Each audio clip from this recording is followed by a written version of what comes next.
Selamat malam, saudara yang dikasihi Tuhan.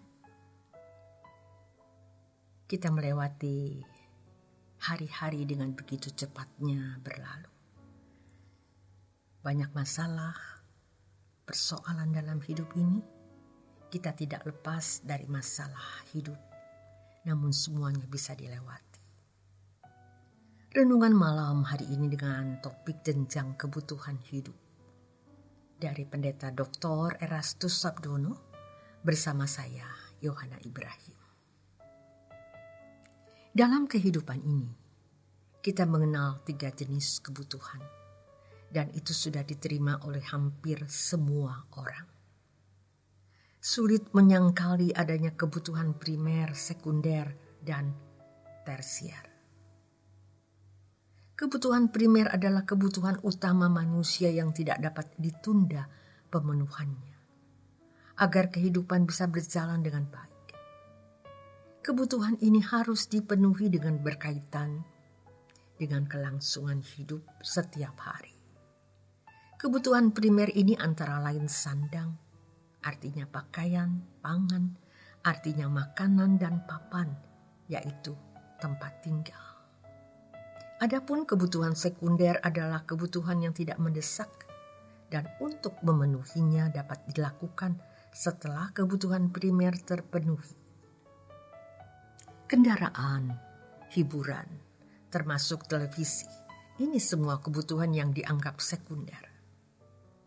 Setelah kebutuhan primer dan sekunder ini terpenuhi, biasanya orang masuk pada kebutuhan tersier. Kebutuhan terhadap barang yang dikategorikan mewah, misalnya perhiasan, wisata, dan jenjang kebutuhan ini pada umumnya membelenggu manusia. Kalau kebutuhan primer terpenuhi, lalu pasti masuk kebutuhan sekunder. Setelah kebutuhan sekunder terpenuhi, pasti masuk kebutuhan tersier. Manusia pada umumnya memburu semua hal tersebut. Pemburuan tersebut dipandang sebagai kewajaran hidup.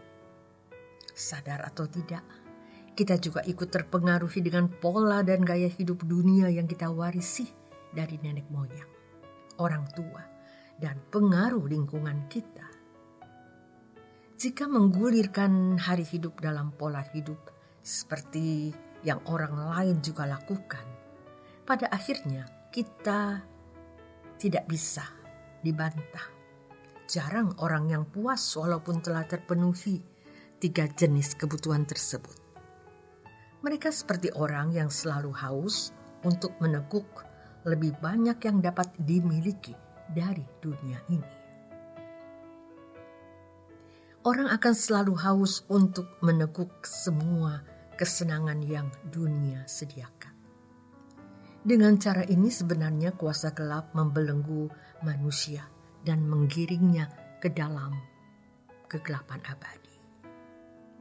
Pola hidup seperti ini juga ada dalam kehidupan para rohaniawan. Ketika masih menjadi pendeta yang jemaatnya kecil, kebutuhan primernya lah yang dikejar.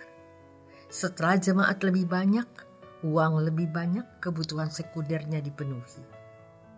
Setelah kebutuhan sekunder dipenuhi, menjadi pendeta yang uangnya banyak karena jemaatnya banyak.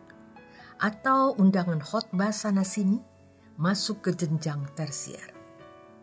Sebab pada dasarnya, filosofi hidup seperti yang dikenakan orang pada umumnya juga kita kenakan.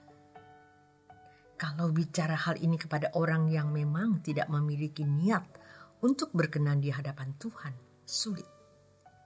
Tetapi kalau kita bicara kepada orang yang sadar betapa singkatnya waktu hidup kita, bahwa hidup kita akan berlanjut di kekekalan, bahwa apa yang kita lakukan di dunia ini menentukan nasib kekal, prestasi abadi, maka pasti mereka mau mendengar dan jujur melihat diri mereka masing-masing. Sebagai anak-anak Allah yang dewasa, mestinya kebutuhan kita adalah sempurna seperti Bapa atau serupa dengan Yesus, agar kita layak dimuliakan. yang untuk zaman sekarang nyaris tidak bisa dikenakan karena berat. Karena pertama, gaya hidup tersebut tampak tidak wajar di mata manusia, di mata dunia. Yang kedua, karena lingkungan sekitar kita makin jauh dari kebenaran Injil yang sejati. Tetapi kalau kita mau mencapai keselamatan dan tahan berdiri di hadapan anak manusia, kita harus berani untuk berubah. Jadi kebutuhan kita adalah bagaimana kita menjadi sempurna seperti Bapa dan serupa dengan Yesus. Sebab firman Tuhan mengatakan, kalau kita anak Allah, kita adalah ahli waris.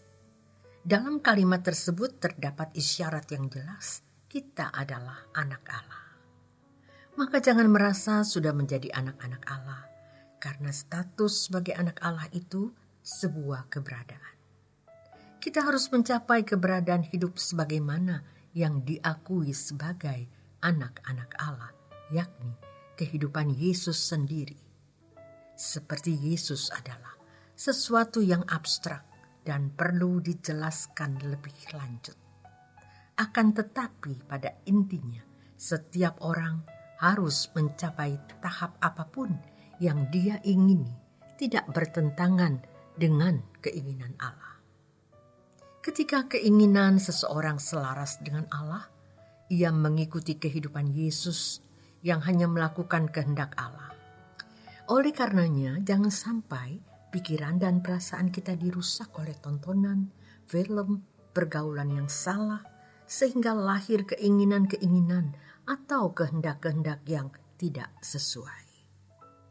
Ketika kita masuk ke jenjang hidup yang Allah ingini, kita akan melihat dimensi hidup yang tidak pernah kita lihat sebelumnya. Sebagai mahasiswa sekolah tinggi teologi atau pengajar juga pendeta, kita merasa cakrawala, pandangan kita sudah luas, sudah punya dimensi pandangan teologi atau dimensi pandangan hal-hal rohani.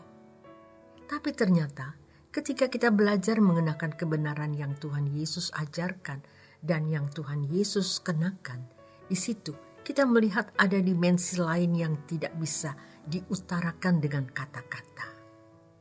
Tetapi hidup kita akan kelihatan nanti.